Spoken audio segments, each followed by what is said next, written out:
ఈరోజు మన ఛానల్లో లాగొచ్చి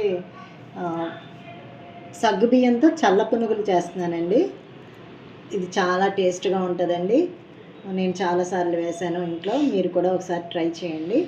నేను సగ్గుబియ్యం చల్ల పునుగులకి 1/2 లీటర్ పులిసిన పెరుగు తీసుకున్నానండి. అందులో ఒక 2 పెద్ద ఉల్లిపాయలు, పచ్చిమిర్చి, జీలకర్ర వేస్తున్నానండి.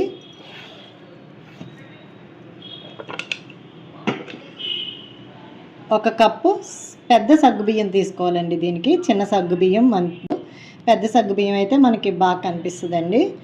పెద్ద సగ్గుబియ్యం 1 కప్పు తీసుకున్నాను. అలాగే మైదా వచ్చి 1 కప్పు తీసుకున్నానండి. అంతేనండి. ఈ 2 పెరుగుతో మిక్స్ చేసేసుకోవాలండి. అంటే ఇది కొంచెం ఒక 2 అవర్స్ నానితే చాలా బాగుంటాయండి ఈ పునుగులు. ఇప్పుడు ఇలా లూజ్గా కనిపిస్తున్నా మనకి సగ్గుబియ్యం లావ్ అవుతాయండి. అప్పుడు మనకి పెరుగు సరిపోద్ది అనమాట. మనం లేచిన వెంటనే ఉదయం ఇట్లా కలిపేసుకుని ఉంచుకుంటే మనం 8కి టిఫిన్ చేసుకుంటాం కదండి, అప్పటికి బాగుంటుంది. నేనైతే ఇంకా ఇందులో సాల్ట్ అయితే వేయలేదు. సగ్గుబియ్యం, మైదా, పెరుగు, ఉల్లిపాయ, పచ్చిమిరకాయలు, జీలకర్ర మాత్రమే కలుపుతున్నానండి. ఒక 2 అవర్స్ తర్వాత సాల్ట్ కలుపుతానండి. అప్పటికి సగ్గుబియ్యం ఎలా నానయ్యో కూడా మీకు తెలుస్తుందండి. చూసారు కదండి, పిండి అయితే 2 అవర్స్ తర్వాత ఇలా ఉంది. దీంట్లో కొంచెం 1/2 టీ స్పూన్ బేకింగ్ సోడా వేస్తున్నానండి. రుచికి తగినంత ఉప్పు,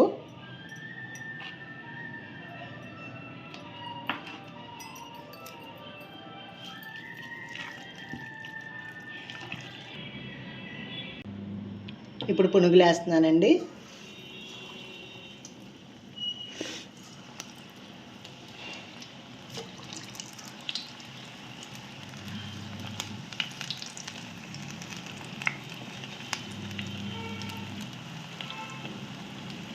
కొంచెం వేగాక పునుగిట్లా వస్తుందండి. మనం దాన్ని తిప్పుకోవడమే అండి.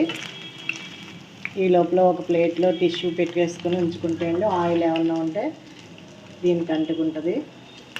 ఈ బ్యాటర్ని కలుపుకునేటప్పుడు ఏదైనా పలుచగా అని అనిపిస్తే కొంచెం పలుచబడితే కనుక మైదానే యాడ్ చేసుకోవాలండి.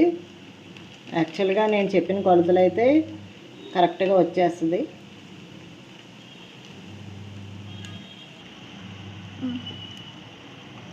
చూడండి ఎట్లా కలర్ చేంజ్ అయిందో. ఇలా వేగిపోయాక తీసేసుకోవాలండి.